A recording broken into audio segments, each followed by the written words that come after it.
From the Bob Mills Weather Center, the Oklahoma weather expert, Alan Crone. Right on schedule. Yesterday, midday through afternoon, the winds finally relaxed. Remember yesterday at this hour? I mean, it was cranking. But today, we're going to start with light wind. And then as the day progresses, we get just a little bit more of a kind of gusty wind at about 15 to 20 miles per hour for the second half of the day.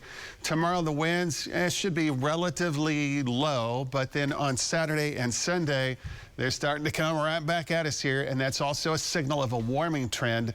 So the stronger winds out of the weekend would be Sunday, those strong south winds at 20 to 35 miles per hour, and the fire spread rate will be increasing quite a bit. Now, we still have a fire spread issue today and tomorrow, but we're going to call it relatively low compared to what's coming up, especially Sunday. So this is our storm system we're tracking today. It's across the Midland-Odessa area right now, and it will lift out to the east-northeast, so nothing on our radar locally at this point. But by the afternoon, we've got these different shades of green. We have a relatively low-end chance for some very light precipitation across the far northern areas. There is a better opportunity for some more measurable type precipitation across southeastern and east central Oklahoma later this afternoon and tonight. We'll start that timeline around 3 o'clock, and by midnight it should push out. So high temperatures today would be around 50 here in Tulsa, but as the shower chances start to arrive, there's a lot of dry air in place. So the moisture drops from that cloud deck across the very lower part of the atmosphere, and initially that will not survive the trip all the way down. But then a cooling process takes place, and we start to see more of that surviving, and the temperature should drop.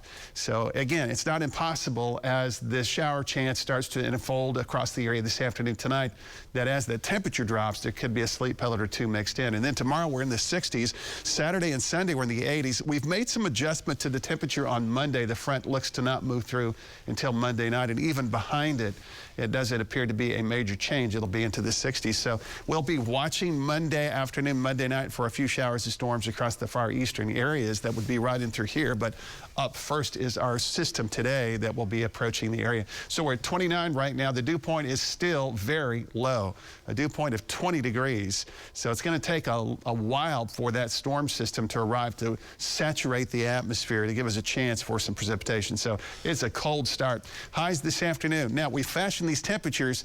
The far north and eastern areas would be in basically the mid-50s. The far western areas will stay into the upper 40s, and you can see by 3, 4, and 5 o'clock, we're tracking some shower activity. Initially, some of this will not survive the trip down to the surface, but then it will. We'll start to see some of that, and look how quickly it moves out. So around the 11 to midnight hour, that'll scoot on out of here. Tomorrow morning, we're going to start in the 30s, and then we'll have sunshine tomorrow afternoon and a high of 64. And then it's the weekend. Here we go. 80 on Saturday, 83 on Sunday, a gusty south wind.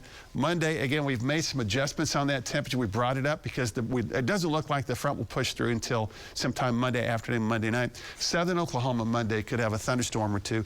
I think it's going to be active for the second half of next week. All right, we'll be ready for